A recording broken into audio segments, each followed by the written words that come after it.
Wilson. Good morning, Brian. Hi, how are you doing? Just fine. It's rather frightening, I think, for you to be told and reminded it is 25 years ago. It's not as frightening as it is. I'm pleased to hear that. It's like an institutionalized thing. We're an institution of 25 years, and it makes me feel secure. How do you feel about looking back on such a long career in music, trying to be asked by someone like me, where are your favorite years, what are your favorite songs? It's really such a difficult thing to put a question like that to you, as much as to answer it. Well, one of my favorite years was 1964, because that's when we went up to Sacramento and the girls all screamed for us. You know? That was a town where they just screamed, so that was kind of a big shot for us. And other than that, just hard work, you know. Mm. So if we can examine, Brian, those very formative years, important that they are, when the band wasn't known as the Beach Boys at all, it had a different name entirely, didn't it? The Pendletons. Right. Now, for us cold, white English people, what does the Pendletons mean? A Pendleton was a type of shirt that the loggers wear up in Oregon, and it's just a certain style of shirt. And plaid, kind of a plaid shirt design, you know. And a lot of surfers wore those too, you know, so we just decided to call ourselves the Pendletons. That was Mike Love's idea. Was the Chet Berry Records fairly frequently on the household record player at that time, as well as the Four Freshmen? Oh, yeah, and the Four Freshmen. And Chuck Berry was like one of our big idols, you know. Had you seen him work in concert at all at that time? No, we never saw him in concert, but we always listened to his records. Another name from that era which fascinates me, sadly killed in a plane crash, is that of Ritchie Valens. I think he was instrumental in a posthumous way of you getting together. Yes, Carl's favorite artist was Ritchie Valens. But I started liking Ritchie Valens a few years later than he did, and he was 4 years younger than me, so he was into the scene way before I was.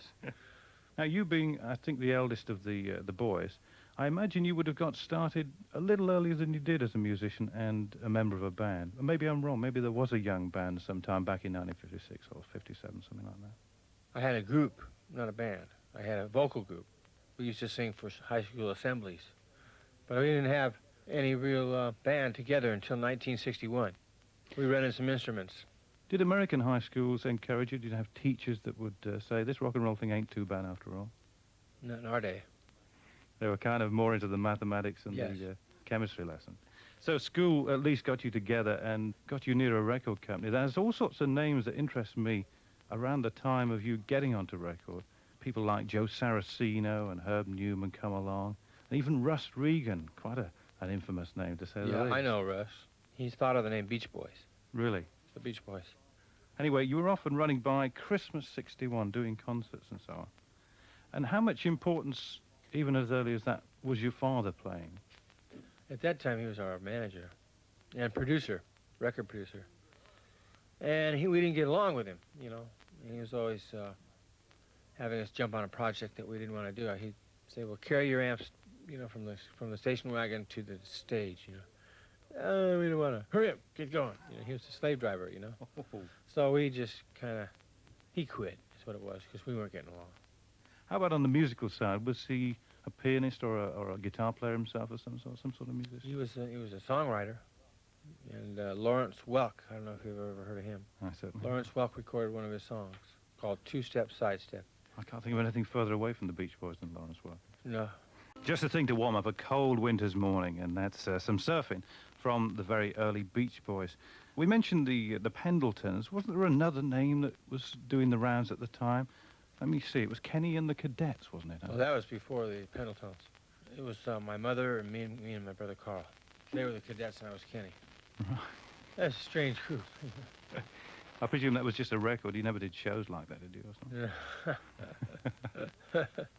No. So talking of concerts and things, or probably just ballrooms then, Brian. Yeah. What kind of places would you be seen playing at? Where could Los Angeles kids go and see the Beach Boys in 1961? Oh, down in Long Beach. There was a place called the Long Beach Memorial Stadium. And I played a show with the Beach Boys for Ritchie Valens, in memory of Ritchie Valens. Mm-hmm. In fact, as a matter of fact, that was our first show we ever played. Would they be surfing kids coming along to see you, the genuine articles, kids with the boards on the back of the car? Down there, yeah. Not very often, though. What was that first feeling like, if you can recall it, Brian, of seeing a Beach Boys record climbing up the chart? Oh, I was quite thrill of hell. I mean, it was, you know, one of the bigger thrills that I've ever known. in my life. It's kind of interesting to see that happen. Sometimes it doesn't happen. They don't all go at the top. No. For anybody. Did you think you were able to cope with how success would change a band? Because it always does change people. Attitudes have to alter very carefully. Management has to tighten up a little bit. Well, I think success instills more positivity because it builds on itself, you know. Mm. That's how it works with us. Whenever we get a hit record, we go over at least 6 months rush, you know. Touring picks up better. Mike's attitude about doing the MC picks up better. He does a better job. I get inspired to write more songs and produce songs, and stuff like that. Now, I think it seems to coincide, whether it's through your involvement or not, Brian, and the band, that movies using the surfing thing and the beach thing seems to start to coming out of the back lots of Hollywood, Universal and so on. Was that pure coincidence, or were you kind of sending songs up there that might have got used in those kind of movies? Yeah, we were. We also did a score for A&M Records. They had a movie called One Crazy Summer, and I wrote a song for them. I turned it down. At first they contracted me to do it, and then they turned around and said, we don't want it. So some you don't win. One of the strange things I find that happens over the years, various movies come out. In recent times, it's been things like Back to the Future and the kind of things that use music to encapsulate an era totally. Yeah. Now, the next track I want to play by yourselves is something that's very much part of the American graffiti era of the early 70s. And it sums that up as much as the film summed up your era, if you see what I'm getting at. Yes. It works both ways. And the track I'm talking about is this one. Splendid song. Says it all, doesn't it? We've been having fun all summer long. And one of Brian's songs there. Was your father literally at the controls just in those early years, Brian, in terms of production of the records? He was so on top of what the Beach Boys were doing that you would have to consider him on top of it rather than in the background. And he also had a burning desire for us to be up there, to be really out there and really doing our thing, you know. So he'd take things and make loud noises and say, "Boom! I want you guys to get out there and get up there." And he'd go through all kinds of routines to try to talk us into, to give us some pep. The fear of hell in us, you know. He put the fear of hell in us so that we get off our ass. And excuse me for saying the word ass. I'm sure it's not really the worst word in the world. We're committed, but that's you right, know. But sure enough, he did instill that in us, and it helped. It helped. It motivated us. It motivated us to achieve. You know what I mean? Mm. It's not unsimilar a family scenario of this type to the acting world. Now, were you able to conduct a family relationship with your father outside of the studio and when you'd shut down Yes. and the switch had gone on? Yes, I did. I instilled a relationship. As a matter of fact, the sad thing about it is we just became buddies on the year he died. And it was sort of a shock when I heard about his death. I really cried, and I really did feel I felt the loss, you know. Oh, but you know how that is. You can't let it rule your life, you know. A minor trauma or a minor setback is not enough to end a person's life. I don't care what anybody says. I've lived it. I know what I'm talking about.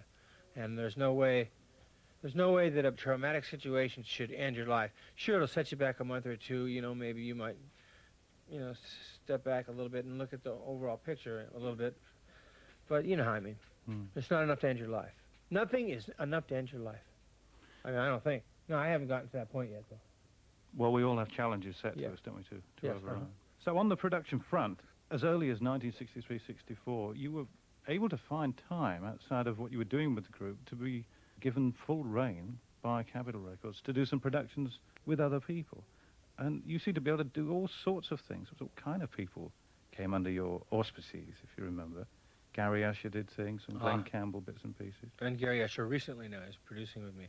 He's my assistant producer on our new album, the new Beach Boy and solo album. That's good news. But I wanted to lead to a lady who is a bit of a mystery figure, a girl called Sharon Marie. Perhaps you could sort of colour in a little of the greyness of telling us who she was. Sharon Marie was Mike Love's friend. And she knew Mike before she knew me. And she asked Mike to ask me if I would produce her, because she had a very good voice and a very hip voice for the times, you know, the early 60s. And had that vibrato kind of sound, you know. And so I agreed to produce her, and we did the thing called Thinking About You, Baby. Rather splendid, to say the least. Thinking About You, Baby.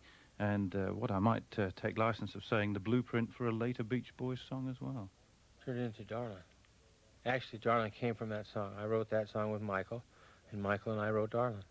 we decided to just flip the verses and turn it right into a new lyric with a new kind of a beat, a little faster beat than that. Darling went like, "Oh, keep dreaming of darling, oh, my darling, you're so fine," oh, that kind of thing. And this is, you know. So we wanted the beat to come up just a little bit, you know. Yeah. I haven't heard it for 20 years, Remarkable. 22 years, long time. Those kind of records usually in the 60s built. There was a lot of build records, you know what I mean?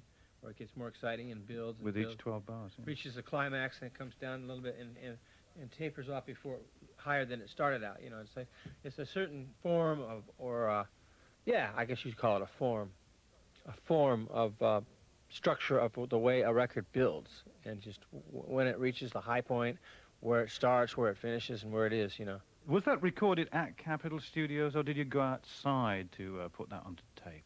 Because I think you occasionally use Western and maybe even Gold Star once in a while. I went back and forth between Western and Gold Star, you know. I say this because a lot of people in those early days of the Capitol Tower trying to get a reputation as a decent studio in a town where there was a lot of great studios. Oh, yeah. A lot of people used to complain. Other rock and roll acts on the label, I remember Johnny Otis often saying he was not happy with what Capitol could offer as a studio. The separation wasn't good, and even, I think Gene Vincent once said the same thing. Yeah.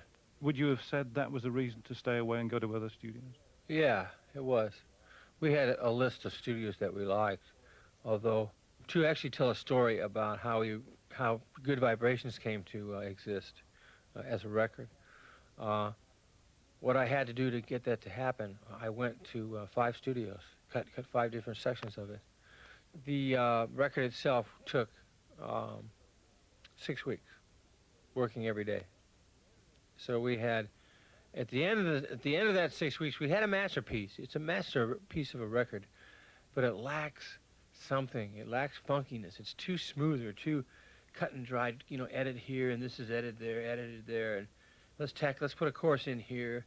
Let's do a nice drum roll, and then all of a sudden we'll come into a real dry cello and a different kind of drum off of like a big bass drum and a big tambourine and a tambourine and a big tom-tom sound and a big snare sound. Then we drop down to a little skimpy little chorus, like, I'm picking up good vibrations, you know.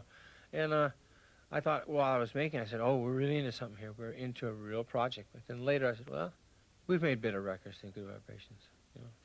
But, yeah, it took 6 weeks. Yeah, hard work, a lot of hard work. When you say you would edit at the early stages, would you be editing mixes down to a quarter-inch, 2-track, or would you do it on 4 or 8-track at that time? 8-track.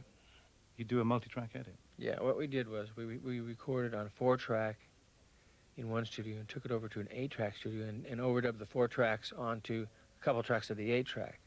And we kept ping-ponging from studio to studio, and finally we wound up, the production wound up over at RCA Victor. And, no, excuse me, at Columbia, at Columbia Studios. And it's, yeah, I just wound up over there. That's when we wound up singing the voices. None of the voices were done anywhere else. The voices were all done at Columbia. The background part of it, the track part of it, was done at Sunset Studio, Gold Star Studio, Western Studio, RCA Victor Studio, and CBS at Fox. Oh. Yeah, and the cello was overdubbed at CBS. The na-na-na-na-na-na-na, those backgrounds at the end of the song were done at CBS. It was all just, it fractured me when I heard it, though. I was happy with it. I said, you know, you can't get a better record than this. I mean, you know, I sought out to do a good record, and I did. I made it. We just heard the classic Good Vibrations, bringing back lots of memories, which are not clouded at all. You recall the studios. You almost mentioned who was on the sessions, and Larry Knechtel playing on the thing, and all kinds of people in there. Yeah. Most people will call our music Chuck Berry influenced and the Four Freshmen influence. But our real true roots come from Phil Spector. And that's where the Beach Boys left off with the Spectorian production technique with the echo and the proper use of echo, and then, of course, the phenomenon of achieving one sound out of 2, mixing 2 things to become one, you know, making a guitar and a piano sound like a third thing, rather than, hey, I hear that as a guitar and a piano. They say, hey, dig the sound, you know. That's what we learned to do. And not to mention being more critical about bass lines and seeing how much you can say with how little. If you create something very great with just very little, and you know, then you're doing what Phil Spector did and what the Beach Boys do, and so that's the way that was. Our roots go back to Phil Spector and even farther back, but I mean, it's more of a just rock and roll, you know, music. yeah. Did Phil ever put his head round the door just to check out what was going on a Beach Boys session at all? I do believe he did, but I'm not sure when. It's all, you know, as far as in my mind, I'm not real sure about what we used to do, because I'm a person who took a lot of drugs, and it ruined my memory. It goofed my memory up. I refuse to remember certain things in my life, and that's one of the things I don't know. How did that situation come about? Was it a pressure of work thing, or was it the temptation of trying new things out, what, say, the Beatles may have done in England and vice versa? Oh, you're talking about Sgt. Pepper's Lonely Hearts Club Band. And That's what I was getting at. Well, Paul McCartney told me on the phone, and also to other people in the business, in the industry, that he thought Pet Sounds was one of the greatest albums ever made. So he was paying homage to me. He was paying his respects to our talents as singers and producers, you know. And I was very grateful for that. Of course, I thought that, except for Burt Bacharach, I think Paul McCartney should be considered to be the most prolific songwriter in the last 30 years. I mean, trace his roots back to when he first started. And of course, the Beatles even have tapes that weren't even that came out to the public. That I understand there's some of their original tapes before they did "I Want to Hold Your Hand," and I never got my hands on any of them or heard any of them. But those guys went from the cellar full of noise to the top of the list, you know, in a matter of months. The way I look at it is everybody gets their turn. They get a turn, you know what I mean? Now if it's going to take a group 15 years to finally surface and appear on the screen, you know, into the what's happening place, or the most, now we're happening, that kind of thing. All groups have their day. All dogs have their day. You know what I mean? Yes, indeed. All dogs have their day. Good title for a song, though. Yes. Yes. I'll pass you a pen and we can scribble while we're talking. About the end of the 60s, the start of the 70s, you got yourselves your own record company, Brother Records, and the Capitol label disappeared into the background. Do you remember feeling good at the time that you'd achieved that and your name as the Brothers was on the label? It was quite a feeling, as I remember, but it was a new front, our new front, you know. But there was a lot going on behind it, you know, and like I was considered a musical genius, a production genius, and I owe all mine to Spector because of what I learned. And when you get right down, you about break even with this thing. You know, you're not going to race too far ahead of anybody or anything. It's just not going to be that way. We just had re-released here by way of re-racking some albums by Van Dyke Parks. 3 albums he did for Warner's have just come onto the racks again. Do you still cross paths with him at all? I did on the telephone about a month ago. Still in the business? Oh yeah, oh yeah. He's behind the scenes kind of guy, you know. I think he co-produces. I mean, Ghost produces, but I'm not sure who and what and where and when. You know, he's a crafty guy, and he knows. He's just the kind of person that'll fake you right out. You'll start thinking, well, Van Dyke, I think I know where he's coming from now. And he'll come from over there, and all of a sudden he'll just come popping through a window over there. You know? I mean, that's just the way he is. He's a very fast guy, and scary. Van Dyke's always been attracted to those kind of things, you know, witches, goblins, Halloween night, you know, wearing a black cape, you know, and going, yeah. Monster movies. Yeah, that's right. That's Van Dyke. He's just, you know, that way. Here's a slightly different side to the Beach Boys. Maximum level there on student demonstration time, i.e. Riot in Cell Block number 9. So once in a while, you would pick just literally one of those old records off the player you wanted to do your own version of from all those years ago. Yeah. Lieber and Stoller wrote better songs than that, too. They wrote, I think, Ruby Baby, I think. I think they wrote that song. Mm-hmm. The Drifters thing. And Drip Drop, I think, by Dion. Yeah. Is that a suggestion, Brian, that you have a fairly sizable record collection of your own at home? Do you keep things I have quite in the office? Quite a few cassettes. I don't have a player. Ours broke, so we haven't got a new one yet. How about in the studio? Do you try and keep up to date with all that's going on in an ever-changing world of technology? Well, we just went to a sound convention, to a big convention of sound geniuses and the newest in digital recording. $183,000 for a new machine that's coming out this year. It can do everything. Everything. It's great. I told my friend, I said, Gary, if I could afford this, I'd buy you this machine right now. Quite different to 4 tracks and 8 tracks. Yeah. Bouncing from one to the other. When you brought in a British producer a couple of years ago, that was quite an interesting move, to say the least. How do you feel that the situation worked out? Well, Steve Levine instantly took to me. He liked me, and I liked him. And I met his assistant Julian and his engineer, and I forgot the engineer's name. But those three guys, they're like a team. Mm.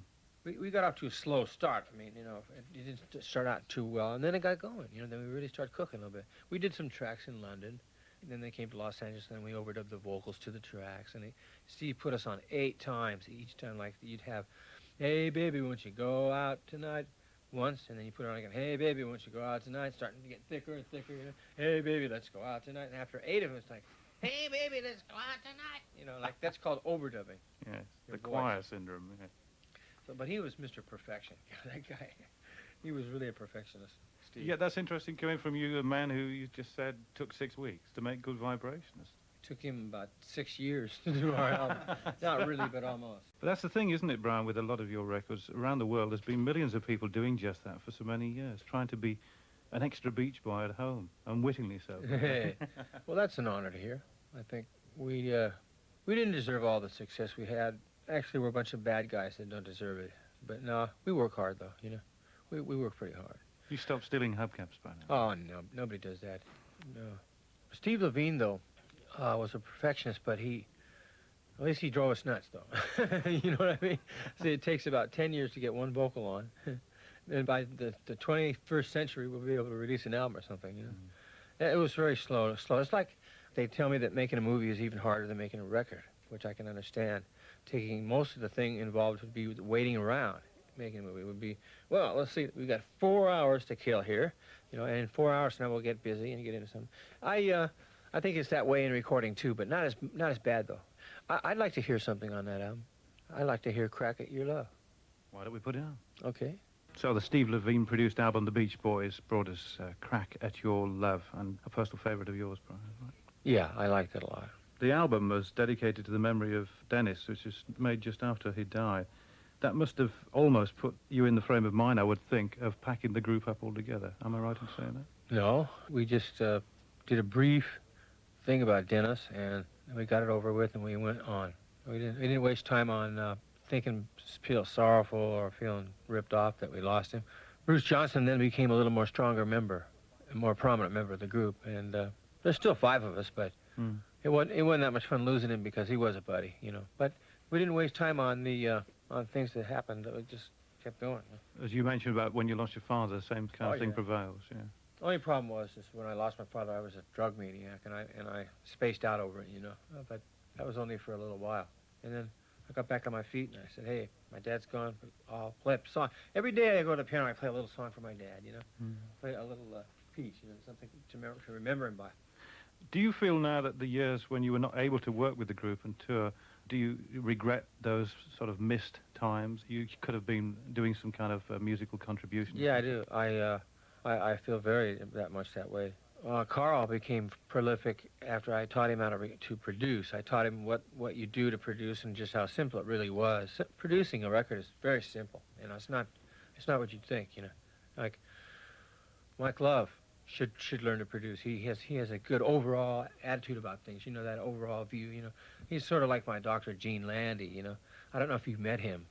I haven't. But Gene and Mike are similar, and they have this overall view of things. They take a look at the career of the Beach Boys, and they have a good overall view of what's happening. And guys like that should learn to produce records, because that's what it really is. It's an overall sound. You got a bass, you got 2 or 3 guitars, you got 2 or 3 pianos, you got drums, you got chime bells, and you got a Moog, and you got some synthesizers maybe, right? And maybe even some congas. And the man in the booth with the engineer gets the sound. He's the one who says, "All right, play it like this. No, we want more guitar. No, play it like this. No, not like that, like this." And the guy goes, "Well, like this, yeah." And the bass, "You're out of key. Tune up your E string. It's slightly flat, okay?" Just thinks the overall, he knows everything, In control. He knows everything that's going on, so he's the guy that's able to make it work. It's like Steve Levine was to the Beach Boys. It's like Phil Spector was to the Ronettes. It's like Bob Crew was to Freddie Cannon when they did Palisades Park, and back even farther than that, So that's how I look at it, A name we've been talking about whilst the records were playing was Terry Melcher's name, a man very synonymous with surfing music. and he seems very much comfortable with the work of the Beach Boys. He has a hang-up for the Beach Boys. He likes us, you know, and he likes working. We had a problem in about 5-6 months ago. We recorded a record called "Rock and Roll to the Rescue." I don't know if it ran across you or not. Have you ran across it? It's queued up right now. Oh, I see. The only problem with that is that I had to leave the session and go to Hawaii because I had a plane flight reserved for me. You know, Dr. Landy said you have to now leave the session and go to the airport. And I found out after I came back from Hawaii that they produced up the record without my name on it as producer, and I was co-producer on that record. So Terry was apparently so upset with me that the guy took the credits away from me and the money. I wasn't even paid as one of the producers. So Dr. Landy and I have similar feelings about Terry. We don't like him these days, you know. But I'll be darned if I'm going to have somebody take the credits away. You know, I don't care for that money, son, but the credits. You know, if someone takes that away, I don't like that at all. I find that odd because I thought maturity in artists and producers over the years would avoid situations like that. Yeah. Not the case. Well, here's the work that resulted. I don't know if it's every night, but there's a heck of a lot of people still do come and see you, isn't it, Brian? Yeah, anywhere from 3,000-4,000 up to 20,000 a night. And it's very prestigious things like White House lawns and things like that. Are there still a lot of songs inside Brian Wilson yet to come out? Is there a whole bunch of things? Not too many, but enough. There are some that are already come out of me late in the last couple of months. But and things on tape back home we've yet to hear. Yeah, I sure wish I'd have brought them, but we didn't bring them. We didn't think we'd need them. Well, let me say thank you very much for coming in for what is a very short hour, because there's a lot of time needed to put things in perspective when we're talking about the work that you've done. I appreciate being here, having me come here, and to Beach Boy fans out there, that if any are listening, I think this is Brian Wilson thanking you for being with us on this show.